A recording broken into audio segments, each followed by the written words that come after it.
본 방송에서 제공하는 투자 정보는 투자 판단에 대한 조언입니다. 방송에서 제공하는 주식의 가치, 가격 상승 및 가격 하락에 대해서는 방송사에서 보장하지 않습니다.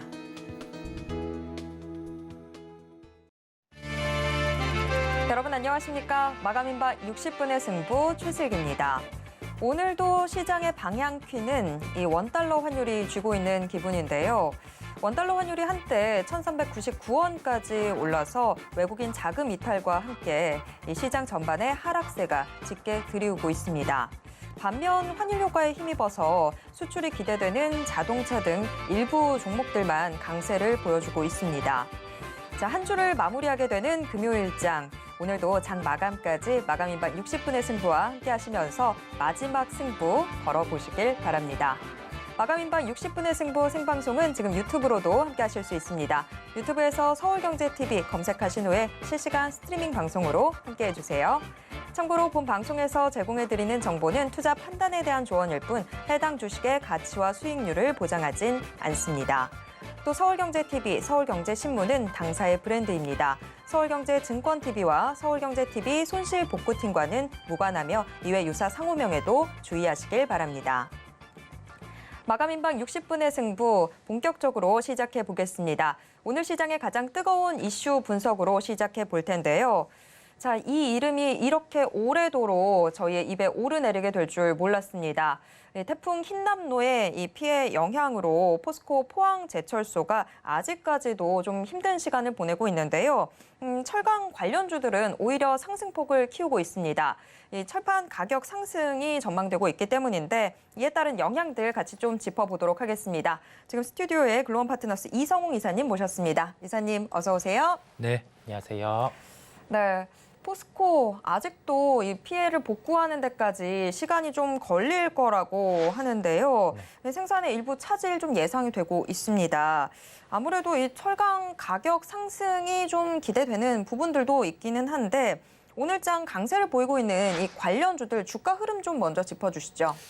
네, 일단 포스코 같은 경우는 직접적으로 뭐 후판이라든지 그러한 부분을 생산하는 기업이다 보니까 영향을 받는 건 다른 이제 그를 대체할 수 있는 뭐 2등 기업 이쪽군이 가장 수혜를 받는 게 일반적이고요. 그렇다 보니까 그 포스코가 발생한 이벤트, 즉 가동과 관련된 중단 이후에 동국제강 같은 경우가 주가가 9월 13일부터 강세를 나타냈었어요. 9월 13일 하루에는 한 13%의 주가가 상승을 하는 모습이었고 오늘 기준으로는 8.6% 상승을 했다가 지금은 상승폭을 반납하고 한 1.6%대 상승이 나타나고 있습니다. 전반적으로 뭐 종목군들 같은 경우 장 중반 대비해서는 좀 낙폭을 이제 내어놓는 그런 흐름을 볼 수가 있겠고요. 일단 반사이익 개념이에요. 짧게는 이 부분과 관련해서 수혜를 볼 수 있는 것은 명확한데 이게 사업적인 측면에서 복구가 되어가는 단계에서는 주가 같은 경우 선행해서 반영을 하고 그 뒤에 이제 주가의 변동성 같은 경우 또 확대가 될 수 있거든요. 왜냐하면 이게 현재 본업 기준으로 해서 철강주 같은 경우는 좀 뚜렷하게 이게 회복이 안 나타나고 있는 구간이다 보니까 그렇게 볼 수가 있어요. 일단은 받아들이는 측면에서는 주가와 연계해서 1등 기업 같은 경우가 생산을 차질이 있을 때는 뭐 2등 기업군까지 함께 긍정적인 영향이 있을 수 있는데 이 부분이 주가의 특성상 좀 선행해서 반영하는 측면이 있습니다. 그 점을 생각하고 좀 반사이익 개념 정도로만 접근 가능하다. 지금 구간에서 좀 빠른 추격은 아니라는 점을 말씀을 드릴 수 있겠습니다. 네. 지금 포스코가 정상화까지 시간이 좀 오래 걸릴 것 같다라는 이야기들이 나오면서 오히려 포스코의 후발 이 경쟁 기업들이 이 반사 이익으로 지금 주가 오름세를 좀 보여주고 있는 상황입니다.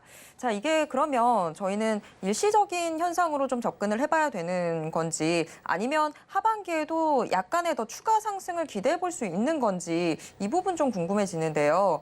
뭐 동국제강부터 좀 이야기 나눠볼까요? 네, 일단 이론적으로는 포스코 같은 경우가 모든 가동 같은 경우를 정상화하는 데는 뭐 연말 하반기 이 정도까지의 기간이 필요하기 때문에 뭐 하반기까지는 주가가 부정보다는 긍정적일 수 있기는 해요. 근데 다만 현재 구간 같은 경우 주가의 반등이 연속돼서 있어 왔단 말이죠.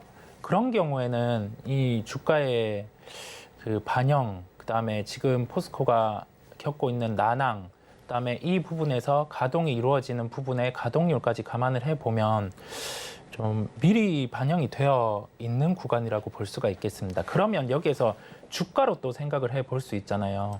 동국제강을 예로 들어서 한번 말씀을 드려볼게요. 구체적으로 주가 추이와 함께 본다고 하면 아까 말씀드린 것처럼 9월 13일 같은 경우에 한 15% 정도의 주가가 상승을 했었어요. 그러면 이 부분 같은 경우는 유례없게 첫 번째 시세가 발생한 구간입니다. 그리고 그 5월, 6월, 7월, 8월 구간의 거래량을 대입해 보더라도 지금 사상 최대의 거래량이 발생을 했거든요.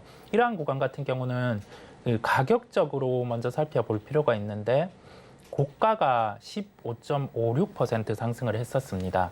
근데 종가는 14.79%로 마감을 했어요. 그러면 이게 가격적인 논리로 종가 고가로 마감을 하지 못하면 조금 장중에 그렇죠. 다음 거래일에는 조정이 나올 수 있습니다. 그렇다 보니 다음 거래일 같은 경우는 저가가 4.4%의 조정이 나왔어요. 시가 대비해서는 한 6% 정도의 조정이 나왔고 종가는 마이너스 1.6%였습니다. 이렇게 차트 같은 경우 고점을 돌파 못하고 양봉 마감을 하는 모습이었는데 이런 단기 이평선의 추세가 깨지지 않았었습니다. 그렇다 보니 이 가격 같은 경우로 유지하면서 한 단계적 가격적인 레벨업이 됐고요.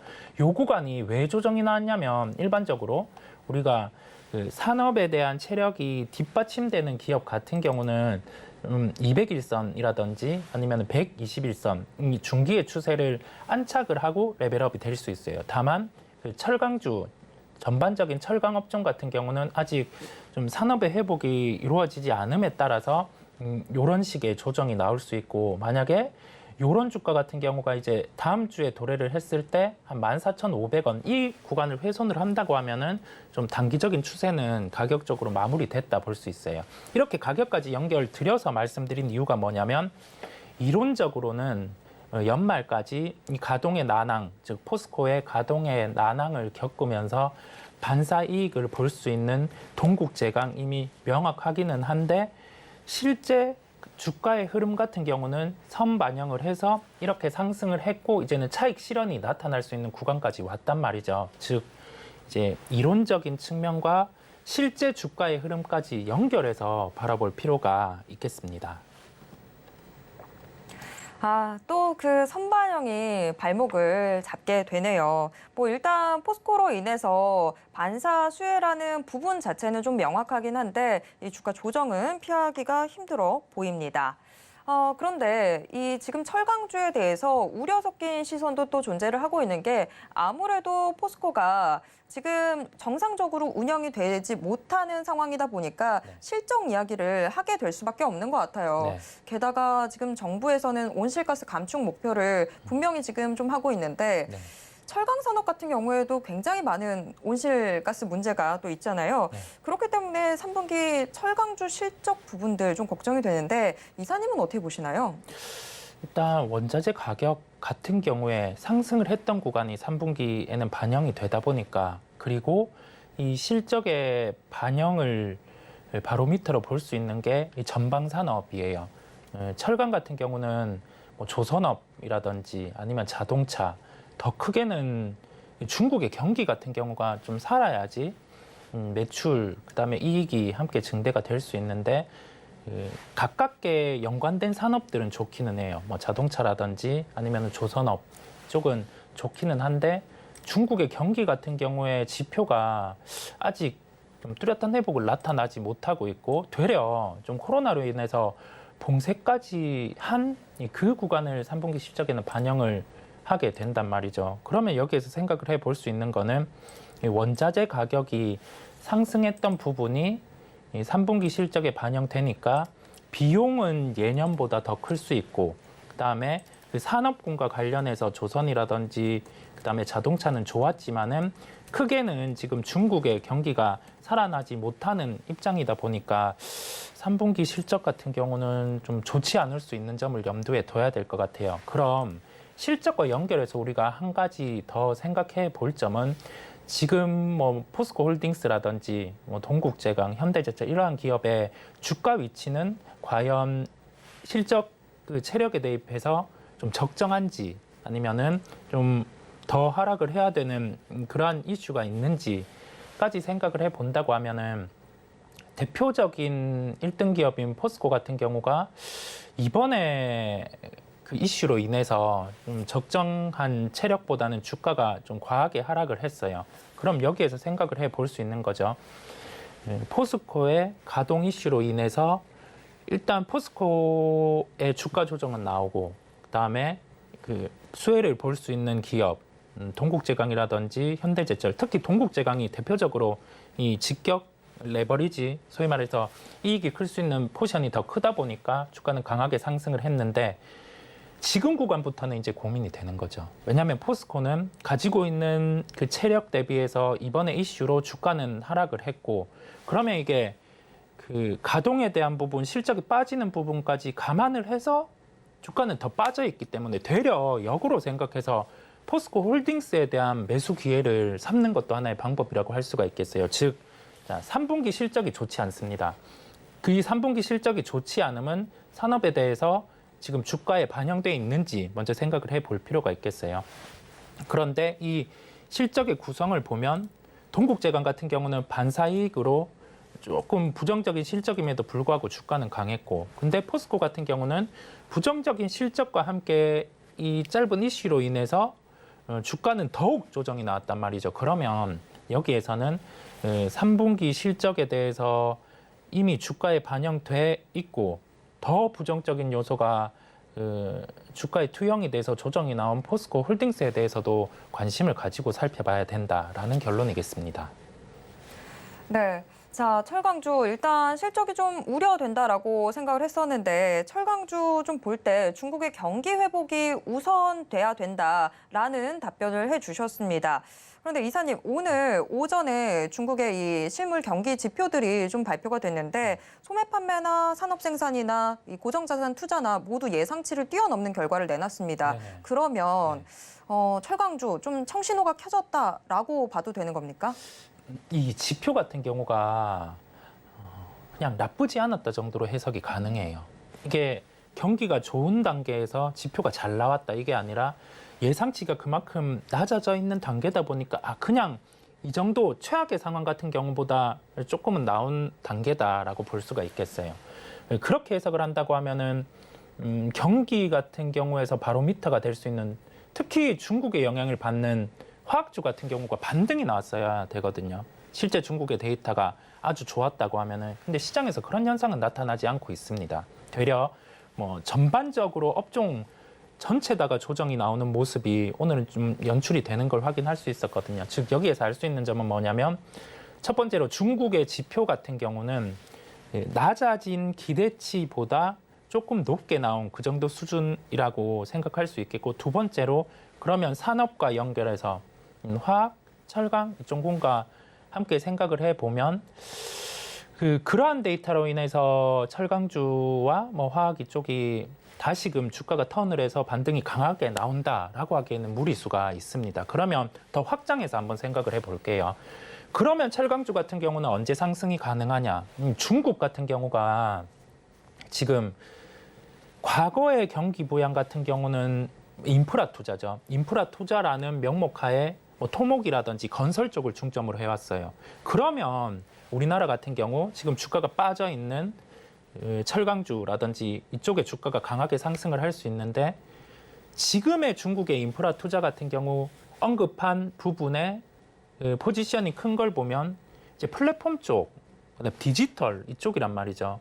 중국 같은 경우도 일단은 구경제 쪽에 일반적인 인프라 투자보다는 새로운 뭐 플랫폼이라든지 IT군으로 인프라 투자를 더 비중을 크게 줌에 따라서 조금은 지금 뭐 철강이라든지 이쪽을 강하게 접근하기에는 아직은 무리가 있다는 결론이겠습니다.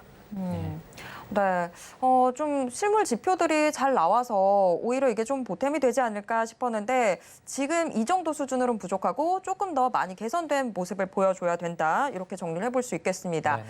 그런데 지금 철강주 안에서도 좀 살펴보면 오늘 시장에서는 그래도 중소형 철강주가 조금 더 강한 모습이었었는데요. 대형주와 중소형주 이 사이에서 향후에도 그러면 중소형주가 조금 더 강한 모습을 이어갈지 이 부분은 어떻게 보시나요?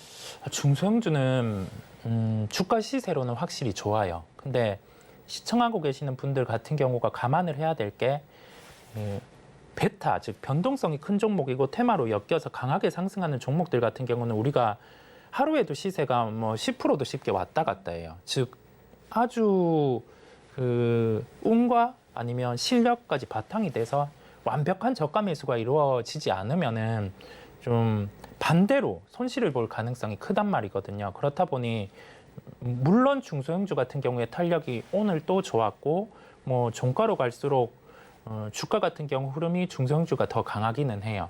그런데 좀 투자적인 측면, 그다음에 이 투자를 원칙과 연결해서까지 확산해서 생각을 해본다고 하면은 좀 중소형주보다는 만약에 포스코라는 기업의 이벤트가 발생을 했을 때 이번에 학습을 해서 가장 주가가 탄력적으로 강했던 동국제강이란 기업을 이 다음에 또 플레이를 하면 되는 거거든요. 그렇게 한번 연결해서 생각을 하고 한 포지션을 더 확장해서 생각할 점은 그 동국제강의 시세 이후에 포스코란 기업이 가지고 있는 이익 대비 시가총액 수준, 그러면 그 시가총액 수준 이하로 왔을 때는 충분히 다시금 매수를 해 봄직한, 그렇게 연결해서 생각을 할 필요가 있습니다. 이 결론은 뭐냐면 그 중소형적으로 확장해서 모든 시각을 열기보다는 좀 가장 중심이 되는 1등주와 연결해서 이 수혜를 볼 수 있는 부분, 그 부분과 함께 주가 같은 경우를 좀 우리 포지션에 가지고 갈 때 좀 일반적으로 가장 많이 생활에서 접해온 그런 종목들 위주로 접근하는 게 가장 낫다는 결론이겠습니다. 네, 물론 이 굉장히 고 수익을 얻을 수 있다고 한다면 반대로 고 위험성에 대해서도 좀 생각을 해봐야 될 텐데 그런 측면에서 중소형주도 내가 많이 얻을 수 있는 만큼 많은 위험도 있을 수 있겠다라는 점 염두에 둬야 될 것 같습니다. 자, 그런가 하면 이 철강주는 철강주 자체만의 지금 이슈가 아니기도 합니다. 이 철강이라고 하는 거 산업의 쌀로도 불리는데요. 그런 만큼 앞으로 다른 산업군 또 다른 종목들에 어떤 영향을 미치게 될지 이 부분도 저희가 좀 짚어봐야 될 것 같습니다. 일단 머릿속에 좀 생각이 드는 게 철강에 쓰이는 자동차나 배, 조선이 있을 것 같은데요. 자동차 같은 경우에는 뭐 내년 업황이 좀 힘들 수 있겠다 이런 이야기도 나오고 있는 상황이라 더 걱정이 되는데 자, 자동차주와 조선주의 전망은 어떻게 될까요? 일단 그 원자재 가격, 후판 가격 같은 경우에 영향이 2분기 뭐 거슬러 가서는 1분기 같은 경우 조선업의 원가 부담이 됐었어요. 근데 그 부분은 이미 이제 원자재가 빠지는 단계다 보니까 3분기, 4분기로 갈수록 뭐 부담은 덜어지다 보니 조선업에 대해서는 원가로만 봤을 때는 긍정적인데 지금 뭐 LNG 가격, 즉 LNG 가격의 바로미터인 천연가스 같은 경우가 빠지고 있다 보니 조선은 좀 조정이 나오고 있어요.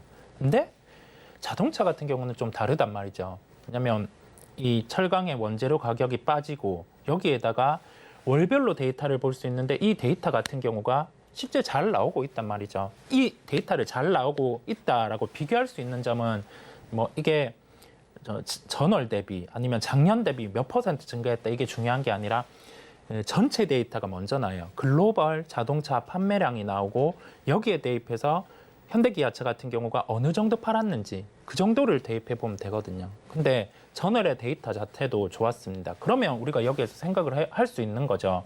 자, 환율도 지금 상승을 하고 있어요. 그러면 2분기 때 봤던 환율 효과보다 3분기에는 더 볼 수 있다라는 점이거든요. 즉 본업의 훼손 없이 실적에 대한 톤은 유지되고 있고 여기에서 환율 효과까지 볼 수 있는 완성차 업체 같은 경우는 긍정이라고 할 수 있겠습니다.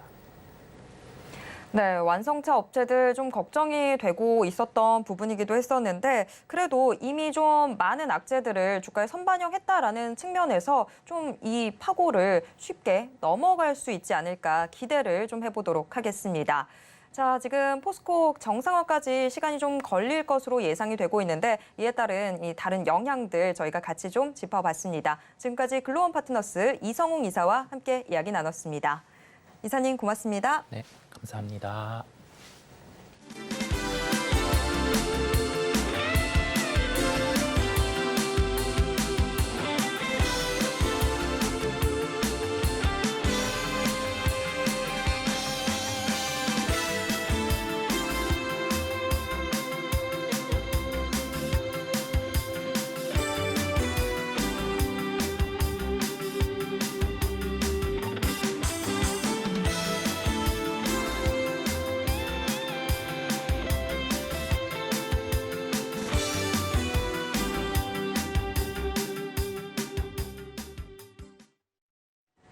마감까지 얼마 남지 않은 이 시간, 오늘 시장을 움직인 주요 키워드와 특징주에는 어떤 것들이 있는지 함께 확인해 보겠습니다. 키워드 식센스, 오늘은 인베스팅 코리아의 임혁 연구원과 함께 이야기 나누겠습니다. 연구원님 안녕하세요. 네, 안녕하세요. 네. 자, 오늘 시장 역시나 또 장 초반부터 환율이 무섭게 오르면서 시장에 부담이 되는 것 같은데요. 오늘 코스피, 코스닥 모두 지금 좀 무거운 움직임 보여주고 있습니다. 오늘 시장 좀 어떻게 보셨을까요? 네, 일단은 최근 들어서 CPI 발표가 있었죠. CPI CPI 지수 발표 전에 또 인플레이션 피크아웃 기대감이 좀 많이 나와줬었는데 그 발표 결과가 또 그 CPI 지수가 지난달 8.5%에 대비해서 이번 달은 또 8.3%가 나와주면서 전월 대비해서는 좀 둔화된 모습을 좀 보였는데 시장 예상치인 8.0%보다 좀 높은 수준을 좀 유지를 하면서 또 근원 CPI 지수 같은 경우는 국제 유가 하락에도 불구하고 이제 전월 모두 이제 예상치를 좀 웃도는 모습이 있었습니다. 자, 이런 여파로 인해서 자이언트 스텝에서 현재 울트라 스텝 가능성까지 나와주고 있는 상황이고요. 그래서 최근 들어서 울트라 스텝이 그 0%에서 34%까지 이제 상승하는 모습을 보였었고, 그리고 오늘 같은 경우는 다행스럽게 20%까지 다시 내려와주는 모습이 있었습니다.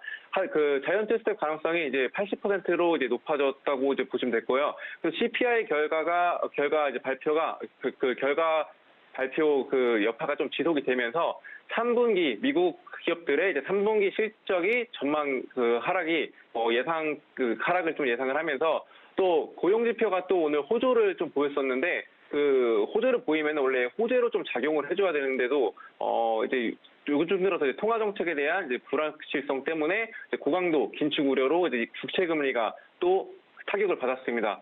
미국 국채 금리 같은 경우는 지금 현재 1년 물이 이제 4%, 그리고 2년물 같은 경우는 3.8%, 10년물은 3.4%까지 급등하는 모습을 보여줬고요. 그리고 아직도 장단기 역전 금리 현상이 지속이 되면서 그리고 그 폭을 키워나가면서 시장에 악영향을 끼치고 있다고 보시면 될 것 같습니다. 그리고 또 미국 상무부가 또 발표한 소매 판매는 또 시장 예상치를 또 상회하는 모습이 있었죠. 그래서 소비가 좀 예상보다는 견조한 모습으로 이제 보고 있어서 그 악재와 이제 그 소폭의 좀 다소 이제 악재와 이제 그 호재가 나와주면서 그 코스피 오늘 좀 개파락 출발을 했었죠.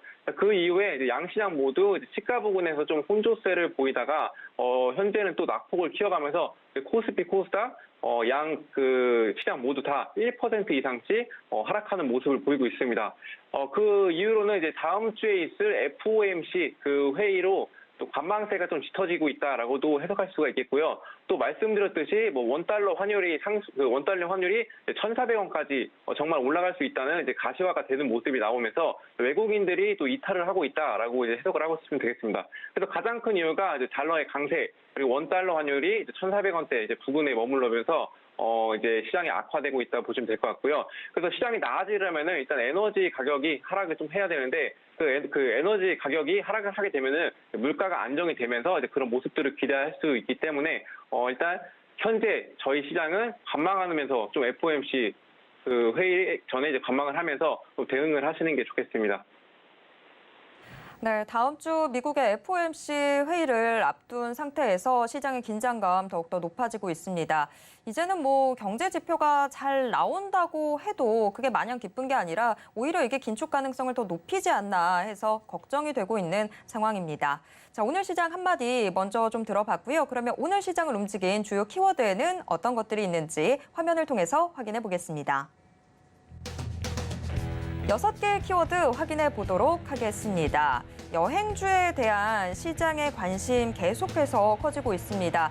일본이 여행객들에 대한 이 빗장을 풀 것으로 기대가 되면서 여행주들이 시장에 주목받고 있습니다. 자, 그리고 계속해서 환율이 참 우리 마음 무겁게 하고 있는 상황인데요. 환율 또 한 번 오늘 연고점을 기록하면서 환율 효과로 이 수출이 기대되는 일부 종목들은 강세를 보여주고 있습니다. 앞서 말씀드렸다시피 포스코의 복구가 난항을 겪고 있습니다. 중소형 철강주 이 소식으로 오히려 강세 보이고 있는 상황이고요. 감사히 유가가 급락하면서 정유주는 약세 흐름 보이고 있습니다. 대기업들의 로봇 사업 진출 확대로 로봇 관련주에 대한 관심도 높아지고 있습니다. 한편 어제 장 마감 이후에 시간의 거래에서도 계속 화제가 됐던 종목이죠. SM 오늘 장중에 급등세 보였는데요. 지배구조 개편 기대감으로 급등세 보였습니다. 오늘 시장의 특징주 확인해 보도록 하겠습니다. 참 좋은 여행, 현대차, 대동스틸을 비롯해서 6개의 종목이 특징주로 올라와 있습니다. 좀 더 깊게 들어가 볼 세 종목 확인해 보겠습니다. 대동스틸, 인탑스, SM이 선정됐습니다. 네, 오늘 시장의 인기 키워드와 특징주 모두 공개됐습니다. 첫 번째 특징주부터 확인해 보겠습니다. 첫 번째 특징주 대동스틸인데요. 자, 대동스틸 고일까요, 스톱일까요? 네, 대동스틸은 저는 이제 스톱으로 하겠습니다. 네, 일단 스톱으로 한 이유가 일단 우선 이슈의 크기라고 좀 생각이 드는데 일단 대동스틸이라는 기업은 이제 포스코의 열연 제품 지정 판매점으로 이제 토목, 건설, 그리고 자동차 그리고 조립금속, 조선 등에 사용되는 열연 제품 그리고 후판을 절단하고 가공을 해서 생산 판매하는 기업이라고 보시면 되겠는데요.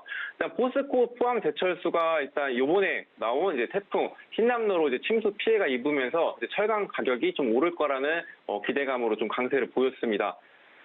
그 태풍 피해로 포스코 포항 제철소가 49년 만에 가동이 좀 중단이 됐었고, 또 10일 날에는 319로를 가동을 시키고, 또 12일엔 4고로와 2고로가 차례로 정상 가동에 돌입을 하면서 포항 제철소 모든 고로가 정상 가동의 체제에 돌입을 한 상태고요.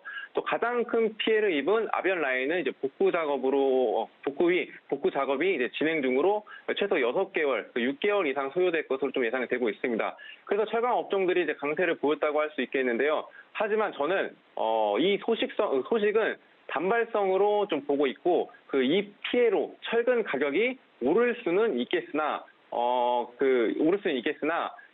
일단 철근 가격이 꾸준히 상승을 하고 있죠. 그래서 만약 이 피해로 다시 한번 가격이 상승하는 모습을 보이게 된다면 자동차 그리고 뭐 조선 그리고 조선 업종 등들의 생산 차질이 피해가 발생해서 이제 섣불리 가격을 올릴 수 없지 않나라는 생각을 해보셔야 됩니다. 그래서 현재 경기 침체가 굉장히 우려되고 있는 상황에 가격 상승은 제한적인 모습을 가질 수 있다고 이제 저는 생각을 하고 있고요.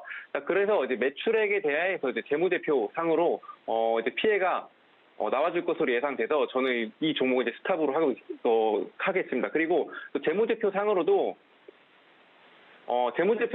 굉장히 이제 좋은 수치를 나오고 있는데 일단 저는 이제 일단 현재 상황으로서 이제 재무제표상으로는 이제 움직이는 종목은 이제 좀 많이 없다고 생각이 들고 있습니다. 그래서 현재 집중해야 될 건 이제 시장에 대한 이슈로 이제 좀 집중을 하셔야 되는데 그 이슈에 철근 가격이 단기적으로 봤을 때는 철근 가격이 상승할 거란 이제 기대감으로 움직였지만 앞으로 이제 시장 상황이 이제 기대감으로 움직이기 때문에 이게 단발성으로 이제 보셔야지 좀 빠르게 대응을 하실 수가 있다고 이제 보시면 되겠습니다. 네, 다음 특징주도 확인해 보도록 하겠습니다. 다음 특징주 인탑스인데요. 우리나라 기업의 수주가 지금 좀 기대되고 있는 상황이라고 하죠. 인탑스는 지금 고일까요, 스톱일까요? 자, 인탑스 같은 경우는 저는 이제 반대로 고를 택했습니다. 자, 인탑스는 어떤 기업이냐면 이제 IT 디바이스와 가전제품 사업 등을 통해서 이제 플라스틱 사출 그리고 금속 금형 기술을 모두 보유를 하고 있고 2015년도 이후에는 다양한 기업들과 협업을 통해서 다양한 제품 제조에 대한 경험을 확보하고 있는 이제 그런 기업이라고 보시면 될 것 같습니다. 자, 인탑스가 오늘 좀 강세를 보였던 이유는 국내 대기업들이 서비스 로봇 산업에 진출하고 있는데 그 베어로보틱스의 이제 서빙 로봇을 독점적으로 생산 공급을 하고 있습니다. 또 베어로보틱스는 지난해 5,000대 그리고 올해는 10,000대의 서빙 로봇을 판매할 계획이 있다고 밝혔고 그리고 국내와 KT와 또 협업 중이고 있고 또 서빙 로봇 판매 가격은 2천만 원 내외의 수준으로 인탑스가 제품 가격에 30% 매출이 발생한다는 가정으로 했을 때 5,000대 기준으로 291억 원 그리고 10,000대 기준으로는 이제 500원 이상의 그 매출이 가능한 전망이라고 합니다. 그래서 인탑스는 또 베어로보틱스와 서빙 로봇 제조 사업을 통해서 또 로봇 제품에 대한 제조 기술과 다량 양산 경험을 보유를 하고 있어서 국내 대기업의 서비스 로봇 관련 사업을 영위할 때 인탑스의 장점이 좀 부각이 많이 될 거라고 이제 보고 있고요. 또 재무제표를 살펴봐도 또 매출의 당기순이 꾸준히 증가하는 모습을 보이고 이번 컨센서스도 전년 대비 증가하는 모습을 또 보이고 있습니다. 또 특히 부채 비율이 30%도 안 되는데 유보율이 6,000% 이상 이제 보여주고 있어서 재무제표 상으로도 굉장히 메리트가 있고 차트를 봐도 현재 눌림목입니다. 그리고 121선이 상단에 있지만 이제 최근 시장 상황을 고려했을 때는 앞으로 또 우상향할 가능성이 있어서 이제 고를 저는 선택했습니다. 네, 마지막 특징주도 확인해 보도록 하겠습니다. 어제 이 시간의 거래에서부터 이미 화제가 됐던 종목인데요. SM. 자, SM은 과연 고일지 스톱일지 궁금하고요. 만약에 SM 고라면 매수가는 어느 정도로 잡아야 되는지까지도 답변 부탁드립니다. 네, 일단은 그 SM은 여러분들이 많이 다들 아시고 있듯이 이제 음악 전문 종합 엔터테인먼트 업체로 이제 강타나 보아, 동방신기, 슈퍼주니어, 소녀시대 그리고 에스파 등의 소속사로 이제 음반 제작하고 경영 기획을 사업으로 이제 매출을 올리고 있는 회사고요. 또 제가 고를 좀 선택한 이유는 최근 들어서 SM 엔터테인먼트가 또 네옴시티 프로젝트 수주에 참여한다는 소식이 나와졌습니다. 또 SM 엔터테인먼트 총괄 프로듀서 이수만은 또 1월 사우디아라비아를 공식 방문한다는 소식이 나왔었는데 처음에 이제 건설업종이 아니라 이게 왜 주목을 받았을까 하고 눈을 의심했었는데요. 또 SM이 또 과연 네옴시티에서 무슨 일을 할까라고 이제 생각을 했습니다. 그 사우디에 확인을 해보니까 사우디에서 SM 그 글로벌 콘서트를 개최한다는 그런 내용이었습니다. 글로벌적으로도 이제 K-팝 인기가 굉장히 좋은데요. 사우디에서도 마찬가지로 인기가 높은 점을 감안을 해서 내년 초에 팀 코리아의 그 사우디 방문 때 콘서트를 개최를 이제 추진할 전망이라고 합니다. 네옴시티는 또 건설뿐만 아니라 이제 문화, 정보 기술 등이 융합된 팀을 이뤄서 프로젝트를 좀 참여한다는 소식이 있었고 또 오늘 같은 경우는 이제 그 라이크 기획과 계약 조기 종료를 검토한다는 소식이 나와졌죠. 라이크 기획은 이스만 총괄 프로듀스 개인 회사이자 SM의 최대 주주인데요. SM 라이크 기획의 프로듀싱 외주를 맡겨서 매년 수백억 원의 인세를 지급해왔습니다. 그리고 SM이 상장 이후에 지난해 3분기까지 라이크 기획에 1,427억 원을 인세로 지급을 해왔고 개인 회사에 과도한 인세를 지급하는 것이 주주들의 반발과 압박을 이제 무마하기 위한 소식이 좀 나와졌었죠. 또 계약이 종료가 된다면 거버넌스 이슈까지 해소가 되는 것으로 이제 목표 주가도 상향을 하고 23년 궁극적 목표 이제 시가총액이 3조 원이 예상이 돼서 이제 주가를 좀 강세를 보였다고 보시면 될 것 같습니다. 그래서 이제 SM 같은 경우는 현재로서 그 라이크 기획과 이제 계약이 이제 조기 종료가 된다는 이제 검토를 했다는 소식이 그 왜 호재로 작용하냐면 일단 말씀드렸듯이 인세에 관해서 이제 그 많이 문제가 됐었는데 만약 인세를 지급하지 않는다면은 SM의 주가가 그 시총이 한 3조 원 이제 가까워지는 이제 그런 현상을 보일 수가 있다고 합니다. 그래서 오늘 저는 이 SM 종목의 이제 고를 선택을 했고요. 아까 그 진입가를 좀 말씀을 해주셨는데 잠시만요. SM 차트를 켜야 돼서. 차트를 보면은 현재로서 이제 정배열로 돌아온 그 이동평균선이 이제 정배열로 돌아온 상태고요. 그리고 현재로서 보시면은 오늘 중심선을 터치를 하고 있는데 저는 일단 그 이동평균선 상으로도 이제 정배열을 이제 꾸준히 정배열을 보여주고 있고 최근 들어서 이제 정배열로 그 배열이 되어 있고 그리고 중심선을 터치한 지금이 기회인지 아닌가 싶습니다. 네. 네, 마지막 특징주 SM까지 고 의견 받았습니다. 이렇게 오늘 시장의 인기 특징주 모두 확인해 봤습니다. 지금까지 임영연구원과 함께 이야기 나눴습니다. 연구원님 고맙습니다. 네, 감사합니다. 네, 장 마감까지 얼마 남지 않았는데요. 동시호가 확인해 보겠습니다. 코스피 지수 0.94% 내린 2,379선에서 장 마칠 것으로 예상되고 있습니다. 코스피 수급 확인해 보도록 하겠습니다. 개인만 물량 담고 있습니다. 개인 현재 4,882억 원 매수 우입니다. 이어서 코스피 시가총액 상위 종목 1위에서 5위권 종목 확인해 보도록 하겠습니다. 대체로 하락이 우세한 가운데 삼성전자가 반등에 나서고 있습니다. 장 초반만 하더라도 52주 신저가 경신하는 모습이었는데요. 현재 56,300원 기록하고 있습니다.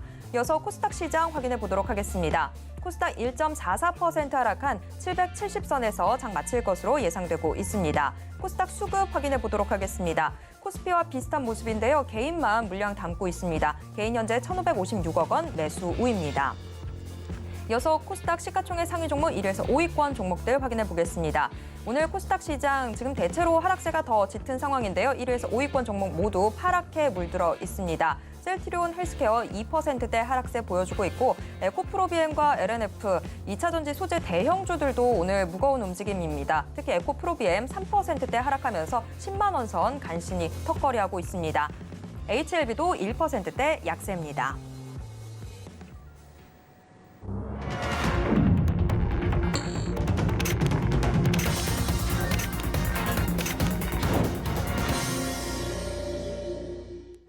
네, 이번 코너는 이정수의 신의 한 수 시간입니다. 매일 장 마감 이후 서울경제TV 리드온 이정수 파트너가 시장 분석과 함께 특징주들 짚어드리고 있는데요. 지금 이정수 파트너 전화 연결돼 있습니다. 파트너님 안녕하세요. 네, 안녕하세요. 신의 한 수의 이정수 파트너입니다. 네, 한 주의 마지막 거래일인 금요일 오늘 코스피, 코스닥 모두 하락세를 보이면서 장 마쳤습니다. 오늘 시장 좀 어떻게 보셨는지 가져오신 특징주와 함께 분석 부탁드립니다. 네, 자, 오늘 시장은 일단은 이제 미국 선물이 장중에서 계속 마이너스로 떨어지다 보니까 아마 다음 주도 우리나라 시장은 좀 떨어질 것 같아요. 근데 빠지긴 빠지는데 이게 빠질 때에서의 이제 정말 안 좋은 거는 시장 폭락이거든요. 시장 폭락은 나오지 않겠다라는 의지를 계속 업종과 테마에서 좀 보여주고 있습니다.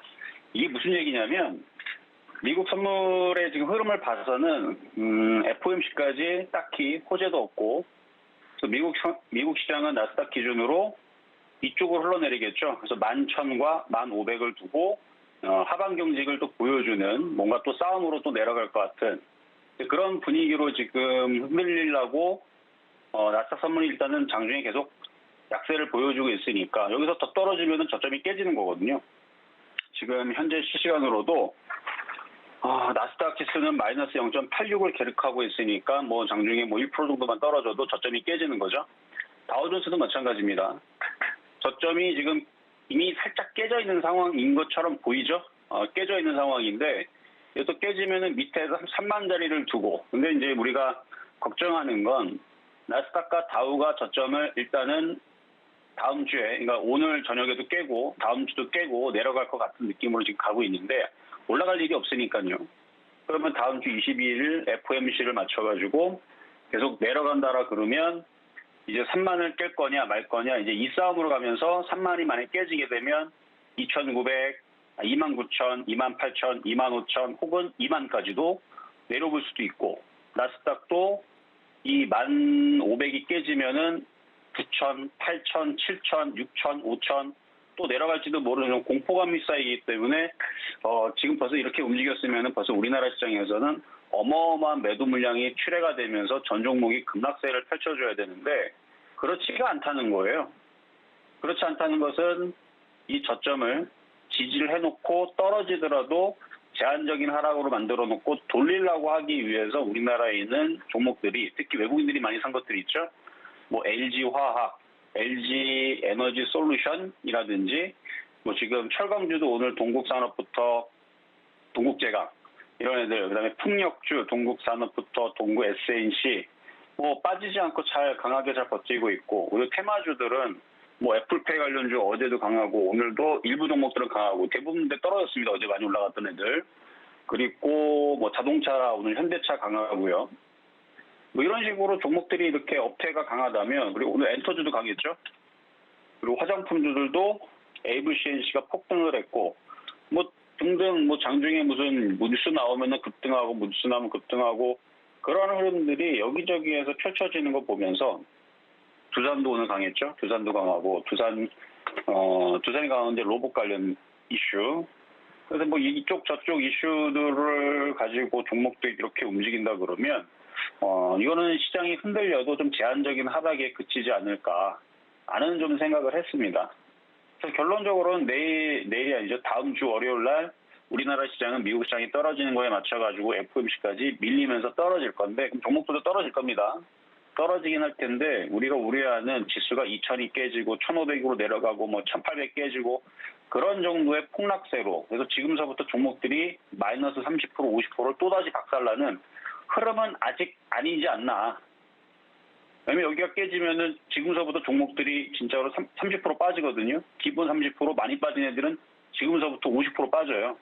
이게 2000 깨지고 1800 깨지고 1500 내려가면 엄청 빠지는데, 그런 흐름들은 아직은 나올 것 같지는 않다라는 게 저의 생각입니다. 그래서 이게 장이 지금 사람들이 굉장히 지금 힘들어하고 공포 심리도 지금 그게 다라고, 어제 미국 시장 떨어진 것도 무슨 뭐 경기 침체 우려가 아직 뭐 있다 그래갖고 떨어진 건데, 경기 침체 이게 뭐 한두 번 한 것도 아니고 그냥 심심할 때마다 떨어지고 있는 미국 시장인데, 우리나라 시장도 이렇게 이제 폭등하면 좋겠지만 제가 볼 때는 이렇게 좀 계속 지루하게 움직여 놓고 돌리지 않을까라는 생각이 좀 듭니다. 근데 이렇게 지루하게 한 달, 두 달, 석 달, 넉 달 가는 과정에 이미 벌써 한 달, 두 달만 그렇게 지루하게 만들어 놓으면 개인 투자자들은 다 말라서 죽어요.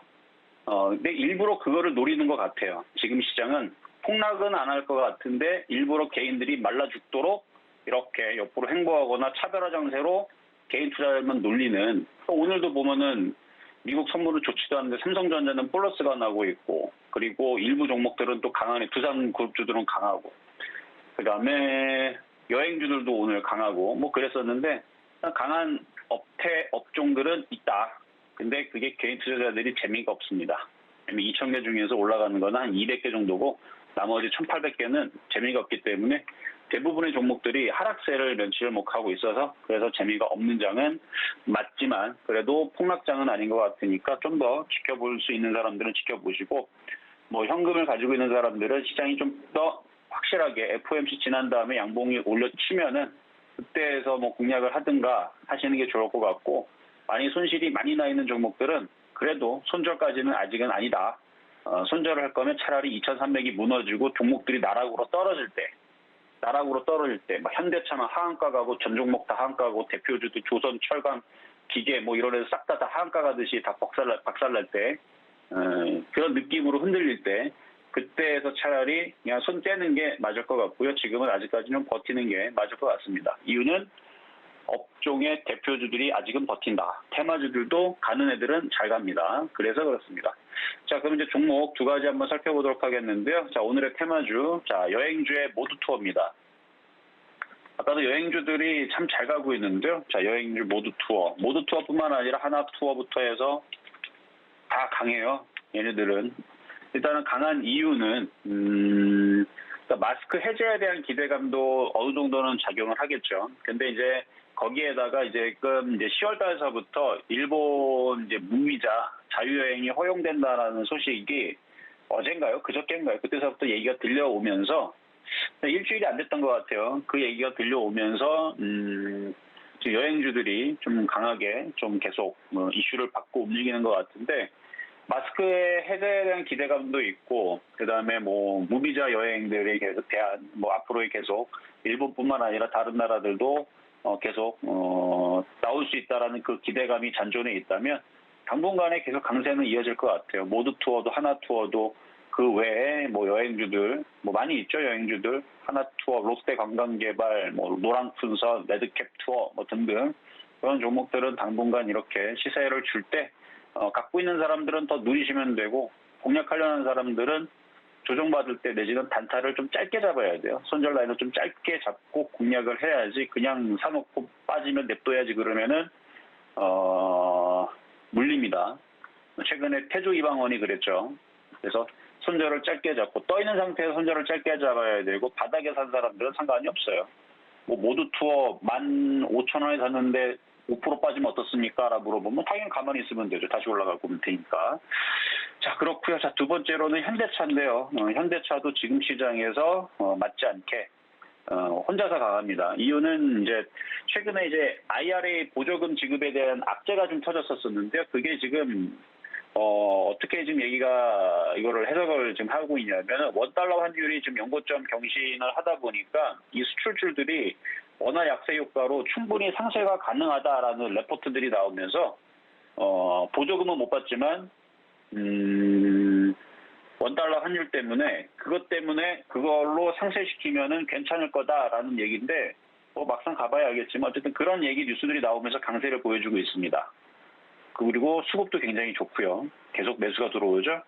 그래서 강한 건데 뭐 21만 원까지는 갈 것 같네요. 일단 자동차 업종들은 뭐 당분간은 계속 또 웃긴 거예요. 우리나라 시장은 떨어지게 생겼는데 자동차 업종은 계속 강세를 보여줄 것 같다라는 게 말이나 됩니까? 어쨌든 다음 주 우리나라 시장 떨어집니다. 근데 얘는 올라가요. 왜? 수급의 힘과 지금 IR 그 1,000만 원 보조금 못 받는 거에 대해서 상쇄한다 그러잖아요. 우리나라 그 가치가 떨어졌으니까. 돈의 가치, 원화가 가치가 떨어지다 보니까 그래서 그걸로 상쇄하고 올라간다고 하니 그래서 21만 원까지는 올라갈 것 같다 말씀을 드리면서 자, 세 번째로는 실전 매매 정도에서 예전에 2년 전에 얘기했던 종목인데 시장이 무너지면 코스모학이 무너질 거라 그랬죠. 근데 아직까지 뭐 무너지는 모습은 아니에요. 기관들이 좀 차익실하고 빠지고 있는데 물론 수익이 많이 난 사람들은 가져가시면 되고 이게 이렇게 무너지고 거래가 완전 폭증하면서 무너지는 흐름이 나오면 그때 조심하시면 됩니다. 근데 아직도 잘 안 무너지고 있어서 시장은 아직 잘 박스권으로 잘 버티고 있다 말씀을 드리면서 자 그러면 시장 점수는 70.2 매수 포인트 70.2 자 사료주들 하나도 뭐 올라간 게 없는데 오늘 좀 약세를 보였는데 그래도 버틸만은 합니다. 어쨌든 뭐 테마주들 순환하면 올라갈 테니까 자 75.2 평가하도록 하겠습니다. 자 여기까지 이정수의 신현수였습니다. 이정수 파트너와 못다한 이야기 계속해서 나눌 수 있는 소통 방송 원하시는 분들은 문자 받는 사람 번호에 샵 0082번 입력하신 후에 신의 한 수라고 적어서 문자 보내주시기 바랍니다. 지금까지 이정수 파트너와 함께 했습니다. 파트너님 고맙습니다. 네, 감사합니다.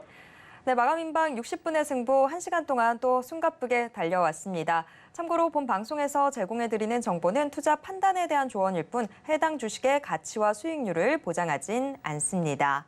자, 저는 이쯤에서 물러가 보도록 하겠습니다. 다음 이 시간에 다시 돌아오겠습니다. 함께해 주신 여러분 고맙습니다.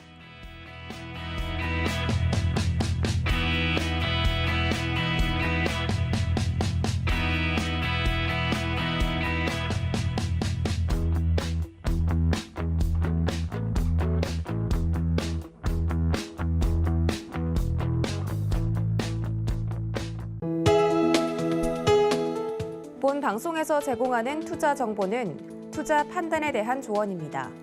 방송에서 제공하는 주식의 가치, 가격 상승 및 가격 하락에 대해서는 방송사에서 보장하지 않습니다.